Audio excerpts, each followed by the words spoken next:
Assalamualaikum warahmatullahi wabarakatuh. Terima kasih kepada teman-teman semuanya yang sudah meluangkan waktunya untuk melihat video ini. Insya Allah akan sedikit menambah wawasan kita dalam dunia internet marketing, khususnya tentang Facebook marketing. Perkenalkan, saya Muhammad Mufti. Pada kesempatan kali ini saya akan menyampaikan sebuah materi dasar Facebook marketing, yaitu bagaimana membangun sebuah bisnis online dengan income ratusan juta rupiah per bulannya. Sebelum kita bahas terlalu jauh tentang Facebook marketing, ada satu hal yang sangat penting untuk kita bahas di awal pembahasan materi ini, yaitu mencari peluang bisnis online. Bicara bisnis online, tentu yang kita cari adalah sebuah profit atau pendapatan atau penghasilan. Nah, tentunya kita harus tahu dari mana saja sumber pendapatan kita, dan ini biasa kita kenal dengan source of income. Nah, kita bisa memulai dengan menjual produk orang lain. Bisa berupa barang ataupun jasa, bisa berupa produk fisik ataupun digital. Dan ini biasa kita kenal dengan affiliate marketing. Contoh sederhana, ketika kita punya rekan atau teman yang memiliki sebuah produk, misalkan baju muslimah atau tas rajut, atau barangkali yang berupa jasa. Ya, kita memiliki teman yang mempunyai mesin cetak. Nah, kita bisa memposisikan diri untuk menjadi maklar, ya, maklar percetakan. Nah, ini adalah salah satu sumber pendapatan yang bisa kita optimalkan untuk kita pasarkan nantinya. Kemudian yang kedua adalah menjual produk sendiri. Bisa berupa barang, bisa berupa jasa. Contoh sederhana, berupa barang, kita mempunyai kemampuan untuk membuat kue misalkan, atau membuat aksesoris dan lain sebagainya. Atau bisa juga kita mempunyai keahlian membuat desain, misalkan desain logo, desain website, dan lain sebagainya. Ini juga salah satu dari sumber pendapatan yang bisa kita jual melalui Facebook. Nah, yang terpenting adalah dua sumber pendapatan ini tidak akan mungkin bisa menghasilkan sebuah income atau penghasilan jika tidak dikombinasikan dengan cara promosi atau traffic generation. Secara global, saya bagi menjadi dua. Yang pertama adalah dengan website atau blog yang nantinya kita SEO-kan, dengan harapan nantinya ketika kita memiliki sebuah website tersebut akan tampil di halaman awal Google dengan keyword tertentu. Kemudian yang kedua adalah kita bisa optimalkan cara promosi kita dengan menggunakan sosial media. Bisa menggunakan Facebook, Twitter, YouTube, dan lain sebagainya. Nah, dua cara promosi ini adalah sebagian yang saya ambil, tidak secara keseluruhan, ya, hanya sebagian saja yang familiar. Mari kita analisis mana yang lebih efektif dan efisien, apakah memasarkan produk orang lain atau kita memasarkan produk milik kita sendiri. Masing-masing punya kelebihan dan kelemahan. Mari kita lihat. Menjual produk orang lain yang berupa barang ataupun jasa memiliki kelebihan pertama adalah kita tidak perlu campur tangan masalah produksi. Kemudian Anda cukup fokus pemasaran saja, karena produksi sudah dihandle oleh orang lain. Nah, karena sudah dihandle orang lain, biasanya modalnya kecil, sehingga resikonya kecil dan biasanya hasilnya lebih optimal. Kemudian biasanya tidak perlu stok produk, dan tentunya ini tergantung negosiasi atau persyaratan dari pihak produsen. Kemudian yang selanjutnya, kelemahannya adalah produk yang bagus sulit dicari dan stoknya biasanya terbatas. Ini yang biasa kita temukan, barangkali kita sudah melihat sebuah potensi produk yang bagus, kemudian kita optimalkan dengan Facebook marketing. Ternyata ketika suatu saat kita kebanjiran order dan kita order, ternyata stoknya tidak ada. Nah, ini perlu kita antisipasi di awal agar nantinya kerja keras kita dalam membangun sebuah bisnis online tidak sia-sia. Kemudian yang selanjutnya adalah menjual produk sendiri. Menjual produk sendiri mempunyai kelebihan. Yang pertama adalah bisa berjualan sesuai dengan hobi, minat kita, atau skill yang kita miliki. Contoh, profesi saya dulu adalah seorang desainer grafis.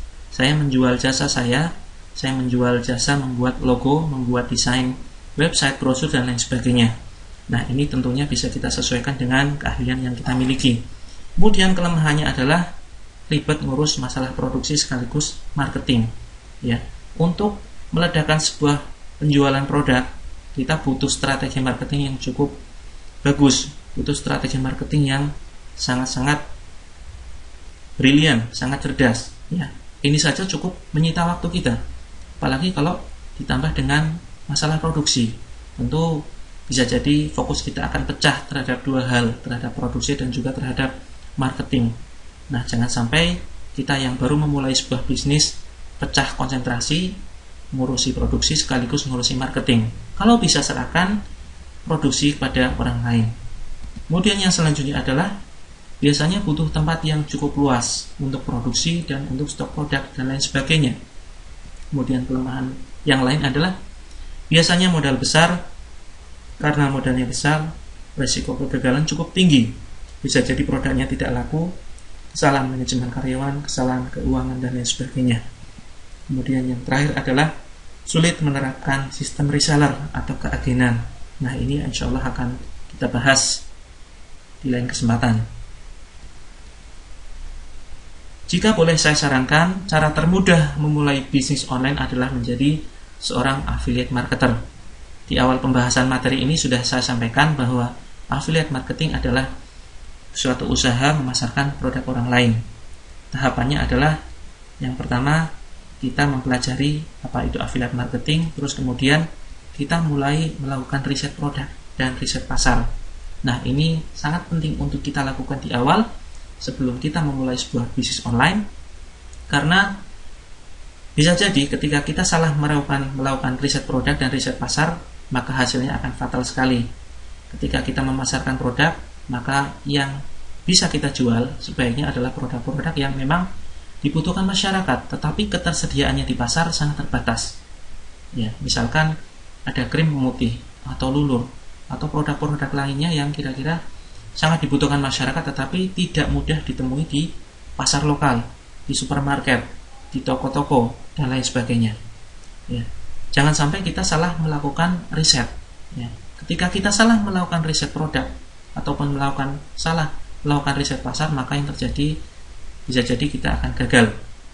Contoh sederhana, jangan sampai kita memasarkan produk yang sebetulnya sudah banyak dijual di pasaran, tetapi kita tetap jual saja dengan cara online. Tentunya bisa jadi nanti produk kita tidak laku karena orang mudah menemukannya di toko terdekat. Kemudian setelah itu kita bisa melakukan optimasi melalui pemasaran Facebook. Nah, saran saya fokuslah terhadap satu jenis produk dan satu cara promosi. Misalkan Anda sudah mantap untuk memasarkan satu produk herbal khusus wanita, maka fokuslah terhadap produk tersebut, pasarkan melalui Facebook. Jangan kemudian Anda belum merasakan kestabilan dalam bisnis Anda, ternyata Anda sudah tergoda untuk memasarkannya via website. Nah, ini tentunya akan merusak fokus Anda. Bukannya tidak boleh memasarkan via website, tetapi akan lebih bagus Anda stabilkan dulu omset Anda melalui Facebook. Ketika sudah berhasil stabil, maka Anda boleh membangun via website. Kecuali website itu hanya sebuah sarana saja untuk meyakinkan customer. Ini Anda bisa bangun tanpa kemudian mengoptimalkan website tersebut. Kemudian yang terpenting adalah tahap riset produk, ya, sebelum kita mempromosikan produk kita. Ada tahap riset produk dan ini sangat berisiko sekali. Salah melakukan riset maka Anda bisa gagal. Nah, tahapan ini bisa Anda lewati, bisa Anda lompati. Ada satu pepatah yang menyebutkan bahwa pengalaman adalah guru yang terbaik. Tetapi ada yang lebih tepat, pengalaman orang lain adalah guru yang terbaik. Oleh karena itu, jika Anda ingin melewati tahapan ini, Anda juga bisa belajar dari pengalaman orang lain. Ya, Anda tinggal melihat produk yang sudah sukses dipasarkan orang dan banyak orang yang berminat memasarkannya. Apa saja syarat produk yang bisa kita pasarkan? Yang pertama adalah jelas, ketika kita beragama Islam, maka produknya halal, syar'i dan bermanfaat. Ini tidak perlu kita perdebatkan. Bisa jadi produknya halal tetapi hukum menjualnya masih dalam perdebatan atau kurang syar'i. Nah, silakan Anda bisa mengkaji, tanyakan kepada ustadz, ya, bagaimana hukum menjual sesuatu yang dikategorikan barang syubhat. Misalkan contohnya secara hukumnya produknya halal, ya, misalkan kaos dan celana. Tetapi bagaimana hukum menjual itu kepada perempuan misalkan? Ya, barangkali berpotensi baju-baju tersebut dipakai mereka di luar rumah. Nah, tentunya ini akan sangat butuh suatu kajian tertentu. Kemudian yang selanjutnya adalah Kalau bisa, kita pasarkan produk-produk yang memang bermanfaat dan dibutuhkan orang. Apakah ada produk yang tidak bermanfaat dan tidak dibutuhkan? Tentu banyak, ya, yaitu produk yang mengajarkan gaya hidup hedonisme misalkan, gaya hidup glamor dan lain sebagainya. Akan sangat bermanfaat bagi kita dan orang lain apabila kita memasarkan produk-produk yang memberikan nilai tambah bagi mereka, misalkan produk kesehatan, produk perawatan tubuh dan lain sebagainya. Kemudian yang selanjutnya adalah, kalau bisa carilah sebuah bisnis yang murni penjualan produk 100%, bukan bisnis perekrutan, ya. Karena banyak sekali dalam tanda petik bisnis yang mereka mengaku bahwa, mengklaim bahwa bisnis mereka adalah murni bisnis, padahal bisnisnya adalah perekrutan. Mereka gencar sekali menawarkan untuk bergabung menjadi anggota, menjadi member. Dari mana penghasilan mereka? Mereka dibayar dari banyaknya orang yang bergabung. Ya, itulah bisnis mereka. Setiap ada satu orang yang bergabung, maka mereka akan mendapatkan penghasilan. Maka hindarilah bisnis semacam ini. Carilah bisnis yang murni penjualan produk 100%. Kemudian cari juga ya modalnya kecil, kemudian risikonya kecil dan memberikan potensi keuntungan yang besar. Ini juga banyak bisa kita temui di pasaran. Selanjutnya, carilah bisnis yang produknya kira-kira bisa menjangkau seluruh dunia. Ini biasanya produknya kecil dan padat, bukan berupa cairan. Tidak kemudian kita memasarkan lemari yang ukurannya cukup besar atau kasur dan lain sebagainya. Selanjutnya, produknya unik dan nyata dibutuhkan banyak orang. Sifatnya habis pakai dan ada potensi repeat order. Ini juga perlu kita antisipasi di awal, ya. Kita perlu pertimbangkan produk yang akan kita pasarkan.